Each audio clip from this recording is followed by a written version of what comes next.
പിടിച്ചെടുത്ത് പൊട്ടിക്കരയുടെ ഉപ്പുപ്പാനെ ബോംബ് തീർത്ത് പേമായ്ക്കടിയിലിരുന്ന് വസീയത്തിയ ഹയനെ. എന്നാലും റസൂലെ, അങ്ങ് ഞങ്ങളെ ഏൽപ്പിച്ച അമാനത്ത് നമ്മൾ സംരക്ഷിച്ചോളാട്ടാ. ഞങ്ങളെ റൂഹ് ഞങ്ങളെ വിട്ടുപിരിയും വരെ, ഞങ്ങളുടെ കുഞ്ഞുടലിൽ നിന്ന് തല വിച്ഛേദിക്കും വരെ, ബിൽഡിങ്ങിന്റെ അടിയിൽപ്പെട്ട് ഷഹീദാവും വരെ.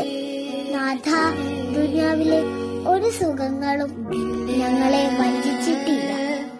പ്രിയപ്പെട്ടതൊക്കെയും ഖുദ്സിന് വേണ്ടി ബലി നൽകാൻ തയ്യാറാണ്. പകരം ജന്മത്തിലൊരു ഇടം തന്നാ മതി. അതാണല്ലോ അനശ്വരമായ സുഖം.